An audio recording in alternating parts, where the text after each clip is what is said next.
Dengan wajah murung, Mitch kemudian memberitahu situasinya kepada anak buahnya. Ia mengatakan bahwa mereka tinggal selangkah lagi mengalahkan Al-Qaeda dari Afghanistan. Tapi tanpa bantuan Dostum, rasanya sangat sulit. Kemungkinan mereka tak akan selamat kali ini. Tapi jika mereka menyerah di sini, kejadian 9 November akan terjadi lagi dan lagi. Ia mempersilahkan pasukannya untuk membuat keputusannya sendiri. Ia mengatakan ia tidak akan menyerah, pun demikian dengan seluruh pasukannya.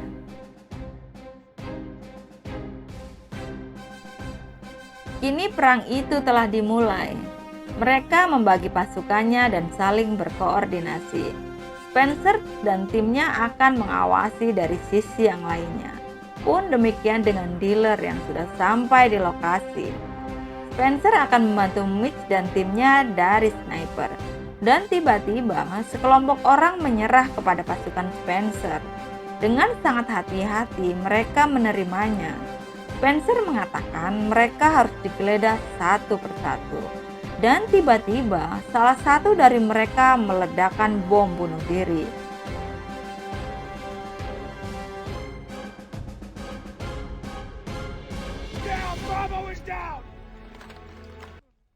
Dan di saat itu pula pasukan Taliban lain menyerang. Antena penghubung dealer juga ditembak jatuh. Dan ia harus mengambilnya di tengah tembakan para musuh. Setelah antena berhasil diperbaiki, kini pesawat pengebom akhirnya berhasil didatangkan. Bahkan mereka hampir mengenai pasukan Amerika sendiri.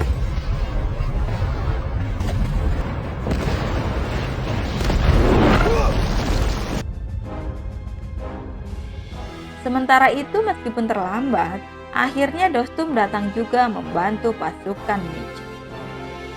Tapi gara-gara antena yang sempat tertembak tadi, kini pasukan Taliban berhasil mendatangkan peluncur roketnya.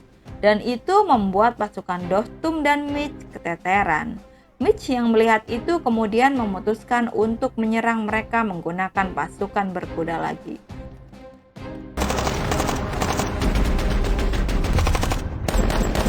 Negative! Heck! Back to the horses! Move! Go! Get it! Put the radio in Spencer's ear! Stop. We're not. Easy! Susha! Susha!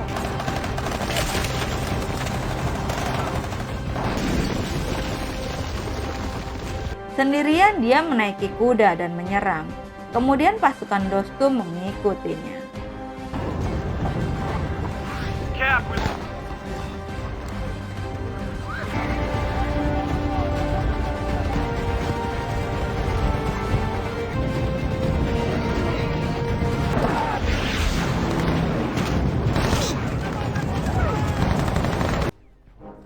Pertarungan itu berlangsung sangat sengit. Kapten Mitch terus menghitung jumlah peluru yang ditembakkan peluncur roket itu. Ia akan menyerang saat mereka mengisi kembali. Waktunya hanya 2 menit.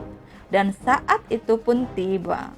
Namun tiba-tiba sebuah bom meledak di belakangnya. Beruntung dia hanya sedikit terluka.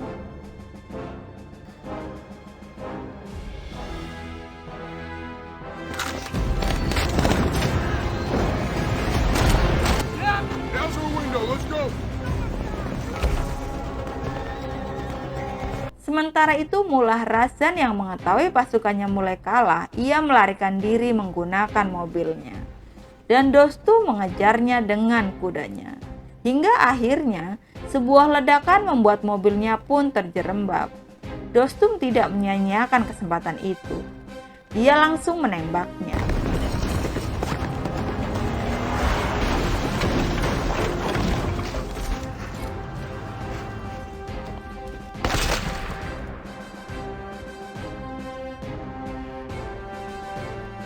Kini pasukan Taliban sudah berhasil ditumpas, tapi Mitch tak melihat Jenderal Dostum. Dan seperti dugaannya, rupanya Jenderal Dostum menemui saingannya yang baru saja tiba di Mazar-i Sharif, yaitu Jenderal Atta. Ia mengira mereka akan bertempur, tapi rupanya Dostum malah menyalami Jenderal Atta. Ia mengatakan, "Aku membiarkannya menguasai kota Mazar hari ini, tapi aku tak tahu besok." Kini pasukan Kapten Mitch telah kembali ke pangkalan. Ia bertanya keadaan Spencer, dan Kolonel Bowell menjawab jika Spencer dalam keadaan baik dan telah dikirim ke Jerman untuk mendapatkan penanganan terbaik. Dan film pun selesai. Di akhir cerita, tampak wajah haru istri Mitch yang menyambut kepulangan suaminya. Ia mengatakan kepada anaknya bahwa Natal telah datang lebih awal. Diceritakan perebutan kota Mazar-i Sharif oleh pasukan berkuda dan sekutu mereka merupakan pencapaian terbaik militer Amerika. Perencana militer memperkirakan perlu waktu 2 tahun, tetapi pasukan khusus Dagger, yaitu nama sandi untuk pasukan Kapten Mitch Nelson, dan Al-Qaeda menganggapnya sebagai kekalahan terbesar mereka. Karena misi mereka rahasia, anggota pasukan 5 pulang ke rumah mereka menjalani kehidupan sehari-hari tanpa sambutan meriah atau dikenang publik. Atas misi nyaris mustahil yang mereka lakukan. Pada tahun 2014, Jenderal Dostum menjadi wakil presiden Afghanistan. Dostum dan Mitch Nelson telah menjadi teman dekat hingga sekarang. Dan untuk menghormati tindakan kepahlawanan mereka, pada tahun 2012 dibangunlah patung tentara berkuda di lokasi WTC. Oke guys, itu tadi alur cerita dari film yang berjudul 12 Strong. Semoga teman-teman terhibur ya. Jika ada kekurangan dalam aku menceritakan film ini, aku mohon maaf dan tulis di kolom komentar ya. Aku juga minta bantuannya untuk teman-teman subscribe, like, dan juga share ya. Sampai ketemu di video aku selanjutnya. Sampai jumpa.